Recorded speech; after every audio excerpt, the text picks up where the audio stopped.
आले रे आले रे आले रे. हा आणि ते गुल्फीवाल्याला घेतला तरी टाटा करून दिलास ना पण. टाटा करून दिला. मग मी काय पाहिलं नाही तुला. सकाळ चालू आहे का? फोनवाल्याला सर कोणाला बाय करत होती. हा त्या गुल्फीवाल्याला गुल्फीवाल्याला किलोचा असं 5 लाख पोत्यांचा धान्यसाठा असायचा. त्या कोपऱ्यामध्ये जिना, ह्या कोपऱ्यामध्ये जिना आहे. दोन्ही जिन्यातून 100-100 किलोची पोती वरती न्यायची आणि वरनं सगळं सुट्ट धान्य आतमध्ये ओतलं जायचं सगळं. त्याला प्रेशर असायचं, प्रेशर दाब असायचा. या साईडला एक दरवाजा आहे, त्या तिथं खाली छोटं होल आहे, कणगी म्हणतात त्याला. त्याला 400 किलो धान्यसाठा काढायची बाहेर. तिन्ही गोडांची नावं आहेत गंगा, यमुना, सरस्वती. 1000 वर्षापूर्वीचं बांधकाम आहे. भोजराजाच्या ज्या वेळेला किल्ला बांधला त्यावेळेला ही कोठार बांधलीत आणि याच इमारतीला बालेकिल्ला असं म्हटलं जातं. बालेकिल्ला म्हणजे काय, गडाचा सेंटर असतो. किल्ल्याच्या आतमधला जो किल्ला असतो त्याला बालेकिल्ला असं म्हटलं जातं. तिथं कारखाने असायचे. छत्रपती शिवाजी महाराजांचा राजवाडा पण या ठिकाणी होता. तो राजवाडा आपल्याला बघायला मिळत नाही. ह्या इमारतीच्या समोर होता, तिथं समोरच्या बाजूला. तर पहिलं गोडाऊन भाताचं आहे, दुसरं वरीचं आहे, तिसरं नाचणीचं आहे. 3 गोडाऊनमध्ये मिळून सैनिक लोकांच्यासाठी, गोरगरिबांच्यासाठी इथं साठवलं जायचा 5 लाख पोत्यांचा धान्यसाठा. तर या कोट्याला नावं काय दिलेली आहेत? ही गंगा, यमुना आणि सरस्वती ही नावं राजाभाऊच्या काळामध्ये ठेवलेली आहेत 1000 वर्षापूर्वी. का नावं ठेवली? बॅक साईडला तटबंदी बांधली, ही नवीन बांधकाम आहे. जुनं किल्ल्याची ईशान्य दिशा आहे. हे बांधकाम कधी बांधत असताना बांधकाम पडायचं सारखं, बांधलं की पडायचं. किती प्रयत्न केला तर ते पूर्ण होत नव्हतं. यशवंतराव शिंदे म्हणून या गडावरती किल्लेदार होते की हे बांधकाम आम्ही सुरू करतोय आणि पडतं का सारखं, असं राजाभाऊने विचारलं. तर त्यावेळेला यशवंतराव शिंदेने सांगितलं तुम्ही ज्योतिषाकडे जावा, काय म्हणतो ते विचारा आणि मग ते निर्णय घ्या. तर ज्या वेळेला ज्योतिषाकडे गेले त्यावेळेला ज्योतिषाने सांगितलं की ओली बाळंतीण या ठिकाणी तुम्ही बळी दिली सा तरच तुमचं बांधकाम हे पूर्ण होणार आहे. पूर्ण गावामध्ये दौंडी पेट होती सगळीकडं आणि त्याच खेडेगावामध्ये खुजूर पेठ होती. त्या हुजूर पेठेतील सर्वात श्रीमंत माणूस होता गंगू तेली. याची थोरली सून, तिचं नाव आहे जकूबाई. ती बाई स्वराज्यासाठी स्वयंतीनं बलिदानास तयार झाली. फक्त त्या बाईचे 2 अटी होत्या. ती बाई होती गरोदर स्त्री. तिने सांगितलं होतं की मी ज्यावेळेला बाळंतीण होईल त्याच वेळेला मला बळी द्या. माझी काही मुलं बाळ होतील त्या मुलांची मला तोंड बघू द्यात आणि त्यांची नावं तुम्ही ह्या इमारतीला दिली पाहिजेत तरच तुम्ही मी बळी द्यायला तयार असं सांगितलं झालं. आणि ज्यावेळेला बाळंतीण होतोपर्यंत 15 दिवसमध्ये इथं म्हणजे ठेवली गेली तिला आणि 15 दिवसानंतर बाळंतीण झाल्यानंतर त्या ठिकाणी जिवंत काढली गेली. त्यानंतर बांधकाम सगळं काही महिन्यानंतर पूर्ण झालं. म्हणून म्हटलं जातं कहा राजा भोज कहा गंगू तेली म्हणून. म्हणजे एवढा मोठा राजा असून सुद्धा ते बांधकाम तू थांबवू शकला नाही. ते काय जकूबाई तेली नावाच्या बाईने ते बळी जाऊन थांबवलं. म्हणून म्हटलं जातं कहा राजा भोज कहा गंगू तेली. आमोशा पौर्णिमेला लोक या ठिकाणी येतात. तेली समाजाचे लोक जे आहेत तर या ठिकाणी ओटी भरली जाते. त्या बाईची ओटी भरतात. ती बाई सवाशीण होती म्हणून त्या ठिकाणी अजून सुद्धा ओटी भरण्याची पद्धत ही चालू आहे. त्यावेळेपासून म्हणजे ज्यांनी किल्ला बनवला त्यावेळेला हे बांधकाम पडायचं म्हणून या ठिकाणी ओली म्हणजे बाळंतीण बाई या ठिकाणी जिवंत काढली गेलेली आहे. त्याच्यावरच म्हण पडली कहा राजा भोज कहा गंगू तेली.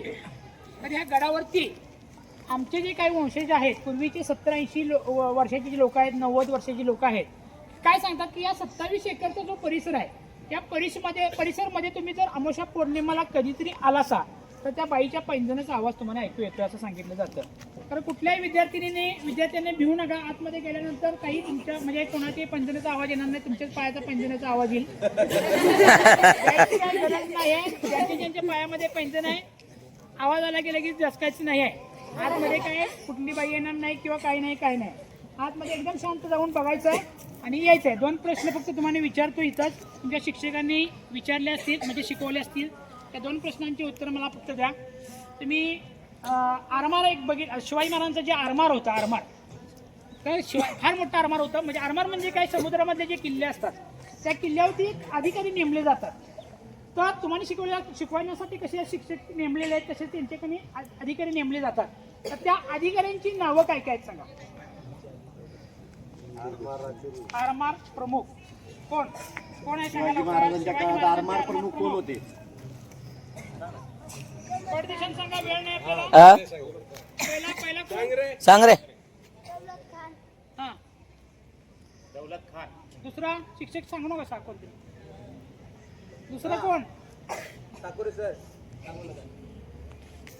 पहिलं उत्तर बरोबर दिले. छोटा मुलगा आहे बघा, लवकर सांगा. म्हणून YouTube बघायचं नाही. तुम्हाला जे काय शिकवलं जातं त्याच्याकडे लक्ष द्या.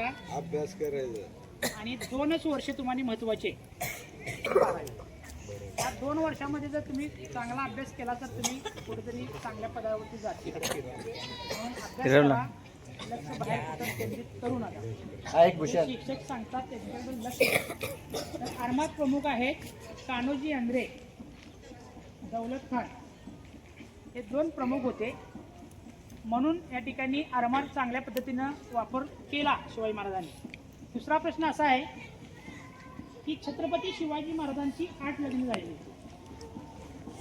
तर आपल्याला 1 लग्न केल्यानंतर किती त्रास होते ज्यांची लग्न झाले त्याची माहिती आहे.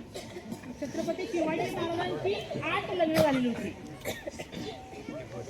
ही संसार सांभाळण्यासाठी लग्न केलेली नाही आहेत शिवाजी महाराजांनी. तिकडलं जे स्वराज्य निर्माण केलं छत्रपती शिवाजी महाराजांनी सगळ्या समाजाची लोक घेऊन, ते स्वराज्यातून एक चांगल्या पद्धतीने टिकावं. आणि तिकडला जो परिसर आहे, कुठला किल्ला घ्यायचा, तिकडला जो परिसर आहे चांगल्या पद्धतीने आपल्या स्वराज्यामध्ये राहावा या दृष्टिकोनातून ही लग्न केलेलं आहे. ह्या 8 राण्यांची नावं काय काय आहेत ते सांगा. ते सांगा लवकर. ओके, एक झाली ताराबाई. सिरियल बघताय. सईबाई, सोयराबाई, सुगनाबाई, पुतळाबाई, ताराबाई. 2-3 नावं चांगले सांगितले. सांगितलं ना. 3 सांगितले चांगले, 3 चांगले सांगितले. पुढचे 5 मुलीतल्या नीट आळू सांग रे. माहिती बरोबर पाहिजे. सांगितलं त्याने. सोयराबाई, सुगनाबाई, पुतळाबाई, ताराबाई. ताराबाई नाही. ताराबाई, सोयराबाई. छत्रपती संभाजी. तुमच्या शेजारच्या मुलगीचं लग्न झाल्यानंतर तुमच्या शेजारची जी नवीन नवरी त्या किंवा जो नवरा असतो त्याचं नाव लक्षात तुमच्या लगेच राहणार. तर ज्यांनी स्वराज्य निर्माण केलं त्यांनी जे लग्न केलेले त्यांच्या बायकांची नावं आहेत अशी लक्षात ठेवा.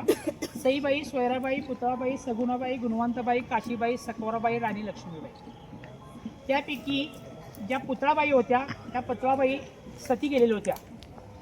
शिवाजी महाराजांचं ज्यावेळेला धन दिलं त्यानंतर सती गेलेल्या होत्या.